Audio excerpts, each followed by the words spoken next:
Hello, this is W3OY Ray. Welcome back to my channel here. Okay, today we're going to go over the Xarilk Y clamp. This is for their Gen 3 sharpener. That is this one here. So we'll just set that out of the way for a second. Ooh, we're making a mess. Anyway, we'll go over this, what the features are, and why I feel like it's actually an upgrade of the TSProf. What issues I had with the TSProf that they seem to have worked out of the equation. So this Y clamp basically just attaches here to the front, which takes the two clamps that you have originally when you have this and makes it one clamp, perfect for pocket knives. We're going to set that right there, and it has the two knurled attachments there, one back adjustment and two front adjustments. So first thing, I got this because Zaril didn't come up with theirs yet. So I got it and I started having issues with it basically immediately. The things about this that I didn't like, first off, whenever you use this front nut here, basically this spreads it apart in the back, and then you use the front two nuts to bring the face back together, which is really great for knives like Spyderco's that have their full flat ground. So you have basically a triangle you're trying to clamp on. Doesn't work very good with straight clamps, but clamps that can come in at angles, these are perfect for that. So the issue that I had was the back screw is hardened steel, and this bottom jaw here is aluminum. So it immediately started digging into that aluminum underneath. What I did to get around that was I used a piece of steel and I slid it in between the bottom jaw and that screw, which allows you to tighten up on it and not to dig in to the jaw beneath. That took care of that issue. But this one doesn't have that issue. We have a screw that is rounded so that it doesn't have any sharp corners to bite, but it also has a rounded groove that it actually goes into. Down in there, you see that there's a groove that it meets up with. Great design feature, much better than the one on the TSProf. Other thing that I like more about this is the actual leaf springs here are actually thicker and more robust on the Xarilk. Plus, you can see here that the TSProf is held together with machine screws going through the steel and into the aluminum. Not quite as robust as the Xarilk. It is actually riveted together. This thing here is made to last through the ages. Really fantastic. Works very good. We'll just show you how it attaches. Comes with all the stuff that you need. The TSProf comes with the same things. It has two different Allen wrenches and then different size screws that allow you to go through the range of open and close that it has. These are also has the same, except they're both the same size. So you only need one Allen screw. And then it has two different size shorts and then longs. And then same with the back, a long and a short. Set that out of the way for right now. And we will show how she attaches to the actual sharpener here. All right. Get this out of the way. We'll just take this off for now. This off and out of the way. Beautiful. So you just take off the jaws that come with it, and then remove these knurled bolts here.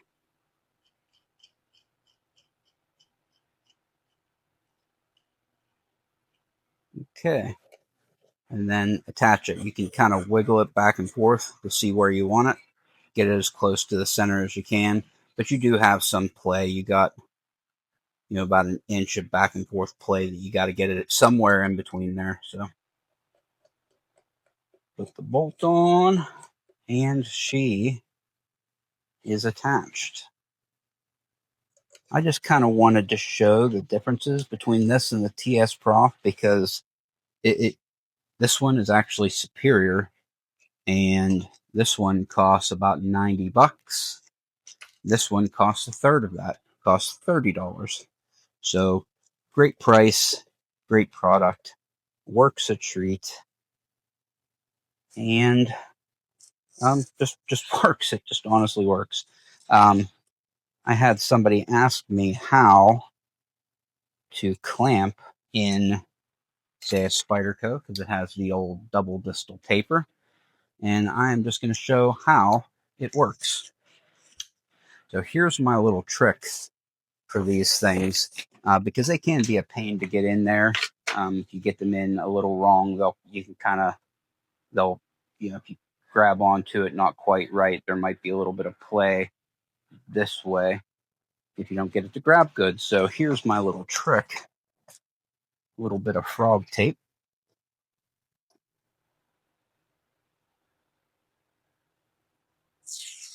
Don't need very much, just about the width of the jaws. Okay. And then I cut that piece in half like such. One piece on one side and the other piece on the other side.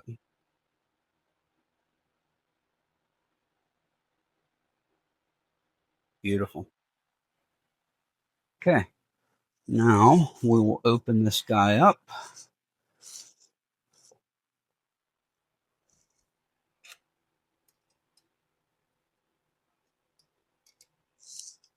All right. Unscrew, unscrew, unscrew, unscrew. Beautiful. We are completely unscrewed.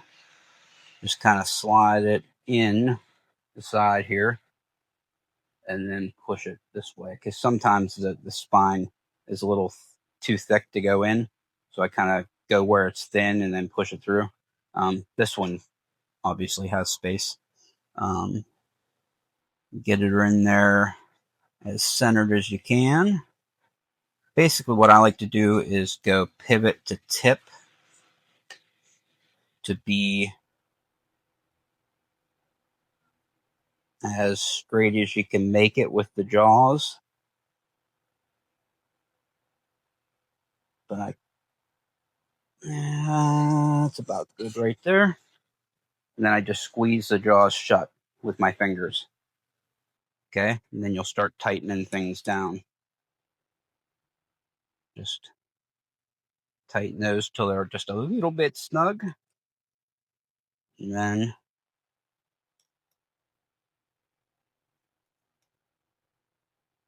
a couple turns there. Make sure we're tight up front.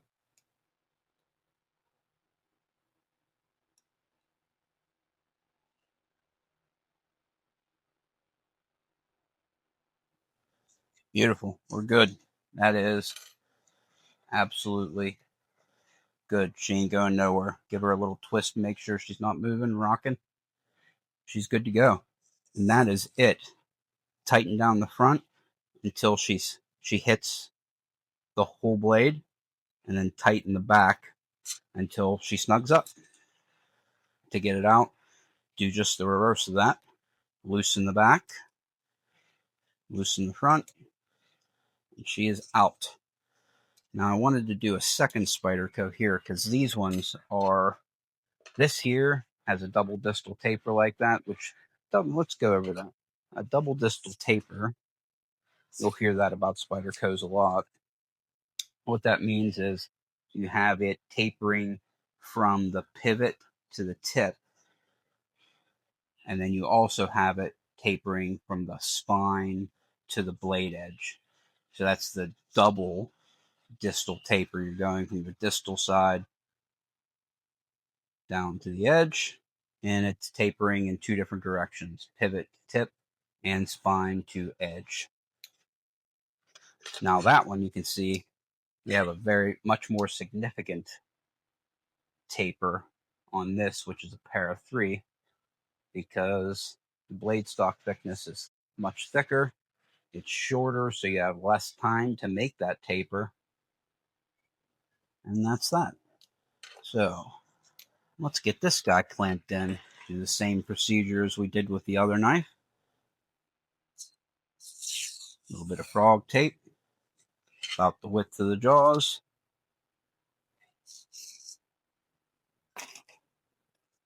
Split her in half. Okay. One piece of tape here. Okay, second piece of tape. Maybe. There. Beautiful. Okay, like I said, go in the tip. Like this one here, you can see it's too thick to fit in, so we're going to go in behind it and then work our way in. Okay, we're going to pivot the tip as parallel to the jaws as we can. Try and center it so there's the same amount of blade on the left as the right. Well, left is the right. Okay, squeeze it to hold it in there. Okay, tighten down the front bolts until they touch. Tight, tight. Okay, now start tightening down the back.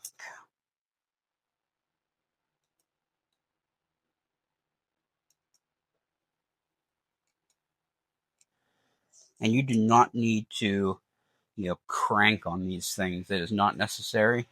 You can damage them if you tighten them too much. I know that for a fact because I've damaged the Zaril Gen 2 by tightening too much. I ripped out the threads. So there we go. She's in there. No wiggle. She is good to go. And all you would need to do now is Sharpener. God, I love this thing. It works so good. They're $30, very cheap. They're actually better than the name brand. So I kind of expect people that have the TSProf to start buying this clamp instead of this one because it is superior. Get this blade out of here so I don't cut myself on BS into the camera here. Loosen, loosen. Beautiful. We are out. These things, very good clamp, $30. Like I said, they're on Amazon. The company name is Xarilk, Xarilk. I will put a link in the description of this video for anybody who is looking to get one. So let's just go over what I thought was better. First thing, the construction uses rivets instead of the screws that are used with the TSProf. Second is the leaf springs are of thicker stock, so they're a little more robust. and the TSProf, the bolt actually damages the bottom. Actually, I wonder if I can show it on camera. Let's see if we can see it.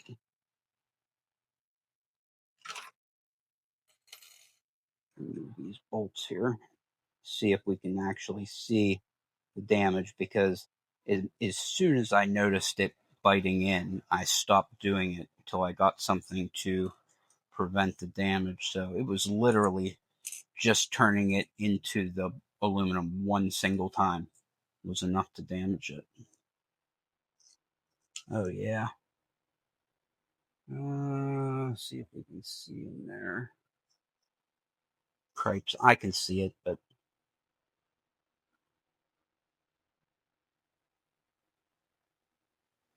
there you can see it right there.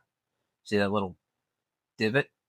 That's from it digging into the jaws down there. It looks like there may have been like a little, flat spot for it to start, but it didn't take but turning this into there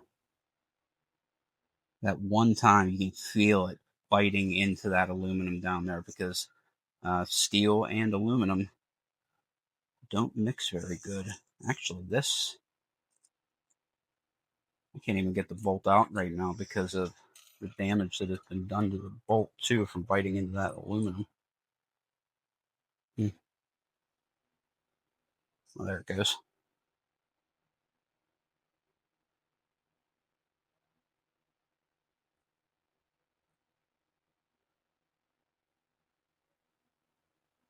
There you can see aluminum dust on my finger.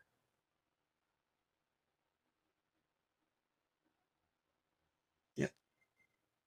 You can see the shinies, little bits of aluminum just from it touching it that one time.